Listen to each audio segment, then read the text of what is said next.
The gravity bubble. How UFOs defy physics, and why we're not supposed to know. If you saw a craft moving at 13,000 miles per hour and then stopping instantly, you might realize there was no sonic boom, no debris, no explosion.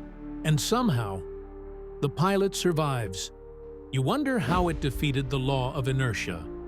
Then you realize you just witnessed the death of physics. That's not science fiction.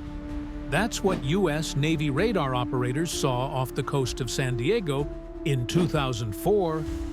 A flying object shaped like a tic-tac, performing maneuvers that defy every law of physics we thought we understood.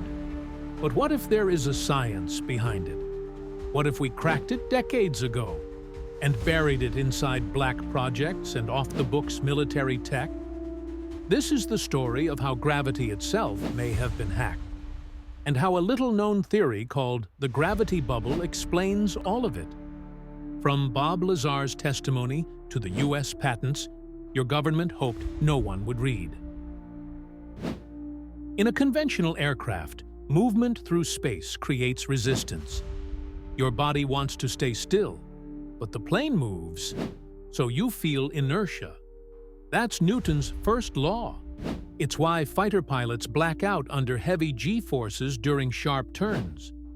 But now, picture this. A craft surrounded by its own localized gravitational field. Inside that bubble, the craft isn't pushing through the air. It's warping space-time around itself. The vehicle and everything inside it remains in a state of free fall. No G-forces, no inertia, just motion without resistance. That's not science fiction. It's general relativity, Einstein's model of gravity, as the curvature of space-time. Warp the space ahead of you, and you fall into it. In 1989, physicist Bob Lazar stepped onto Las Vegas television and dropped a bombshell. He claimed to have worked at a facility called S4, near Area 51. His job? Reverse engineering a saucer-shaped craft using element 115. Lazar described 3 gravity amplifiers mounted beneath the craft capable of bending space-time to create propulsion. He said the craft could manipulate gravity to move instantaneously in any direction by falling forward into a self-generated gravity well. The media laughed. The government denied it. But in 2003, element 115 was officially added to the periodic table. Its real name? Moscovium. Lazar said pilots inside the craft weren't crushed because they weren't accelerating at all. They were simply riding a gravity bubble. Still think it's a hoax? Then explain this. In 2018, the U.S. Navy filed U.S. Patent 101445532, B2A device that reduces inertial mass via high-frequency electromagnetic fields. Translation? A real-life machine that manipulates inertia, just like the one Lazar described. And it wasn't filed by a science fiction author. It was filed by Dr.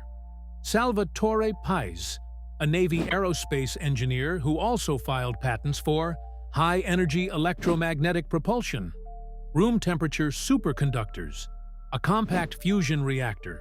They called it the Pais effect. But inside defense circles, it's nicknamed the UFO patent. If gravity bubble propulsion is real, someone's flying it. And it's not just little green men. Multiple whistleblowers, including former aerospace contractors, have pointed to a black project aircraft known as the TR-3B-A massive triangular craft said to use electromagnetic gravity manipulation. Witnesses describe it as silent, hovering, with the ability to accelerate instantly and execute perfect angular turns. It glows faintly at the center where a plasma accelerator allegedly creates a localized gravitational field. Sound familiar? The TR-3B isn't acknowledged in any official military inventory, but it's been seen above military bases, nuclear sites, and war zones, including the Persian Gulf and Syria. It matches the flight profile of TicTac UAPs, but this one may be ours. Ben Rich, former head of Lockheed Martin's Skunk Works, once said, "We already have the means to travel among the stars, but these technologies are locked up in black projects, and it would take an act of God to ever get them out to benefit humanity." Skunk Works is the birthplace of the SR-71 U-2 spy plane and stealth fighters. They have access to the highest levels of classified programs. But what else did they build? Insiders say Skunk Works has tested gravity field propulsion systems under the guise of aerodynamic flight tests. In reality, they're experimenting with field propulsion, mass reduction, and zero inertia control systems. In 2001, aerospace engineer Mark McCandlish testified before Congress that he saw detailed schematics of a reverse-engineered alien craft called the ARV, Alien Reproduction Vehicle. He said it used rotating high-voltage capacitors to create a gravity well underneath the ship. And where did those documents originate? Lockheed. Let's go back to the patents. In addition to the U.S. Navy's PAYS effect, there's a U.S. patent for a propulsion system that manipulates gravity using electromagnetic fields and microwave energy. The patent number is in the video description. So, who funded the research? The Department of Defense. DARPA, the Defense Advanced Research Projects Agency, has spent billions on next-gen propulsion platforms. Not rockets, not jet engines, field-based propulsion. And the language in the patents is clear. System and method for reducing mass via electromagnetic fields to achieve rapid acceleration without inertia. Exactly what we see in UFO sightings. Exactly what Lazar described 30 years ago. You've heard of the Anunnaki, ancient Sumerian gods, or maybe something else. In the oldest tablets we've ever found, they describe sky chariots that defied gravity, piloted by gods who descended in fire but left no smoke. These weren't myths. They were technical logs written in metaphor. The Sumerians told of gates to the heavens, of dug-in portals guarded by winged figures holding pine cones and bags. Modern researchers believe these weren't symbols of fertility. They were portable power devices, possibly gravity manipulators, or keys to ancient stargate systems. One tablet found in Sippar reads, "The gods rode their boats of heaven. They entered and exited through the Kur, the place where earth and sky are bent. Bent, as in warping space-time. Across ancient sites from Abydos to Baalbek, we see patterns that make no architectural sense.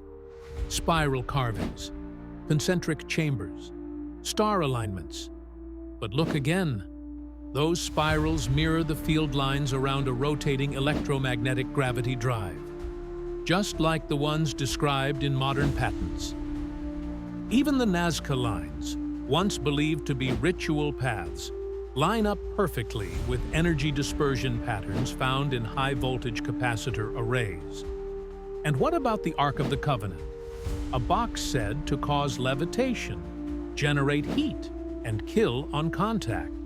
Or was it a portable energy device? Here's the part they don't want you to consider.